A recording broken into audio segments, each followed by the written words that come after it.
আপনি যদি ঘর থেকে বের হওয়ার সময় পড়েন বিসমিল্লাহি তাওয়াক্কালতু আলাল্লাহি লা হাওলা ওয়ালা কুওয়াতা ইল্লা বিল্লাহ, আল্লাহর নামে বের হচ্ছি, আল্লাহর উপর ভরসা করছি এবং আল্লাহ ছাড়া কোনো শক্তি নেই, আল্লাহ ছাড়া কারো ক্ষমতা নেই, আমাদের কোনো শক্তি নেই, আমাদের কোনো ক্ষমতাও নেই গুনাহের কাজ করার কিংবা সাওয়াবের কাজ করার।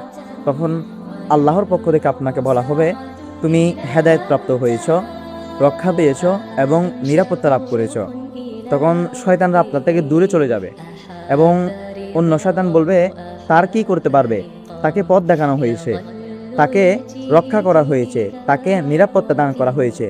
সুতরাং প্রতিদিন অবশ্যই ঘর থেকে বের হওয়ার সময় এ দোয়াটি পড়বেন, বিসমিল্লাহি তাওয়াক্কালতু আলাল্লাহি লা হাওলা ওয়ালা কুওয়াতা ইল্লা বিল্লাহ। আপনি যদি ঘর থেকে বের হওয়ার সময় পড়েন বিসমিল্লাহি তাওয়াক্কালতু আলাল্লাহি লা হাওলা ওয়ালা কুওয়াতা ইল্লা বিল্লাহ, আল্লাহর নামে বের হচ্ছি, আল্লাহর উপর ভরসা করছি এবং আল্লাহ ছাড়া কোনো শক্তি নেই, আল্লাহ ছাড়া কারো ক্ষমতা নেই, আমাদের কোনো শক্তি নেই, আমাদের কোনো ক্ষমতাও নেই গুনাহের কাজ করার কিংবা সাওয়াবের কাজ করার। তখন আল্লাহর পক্ষ থেকে আপনাকে বলা হবে, তুমি হেদায়েত প্রাপ্ত হয়েছ, রক্ষা পেয়েছ এবং নিরাপত্তা লাভ করেছ।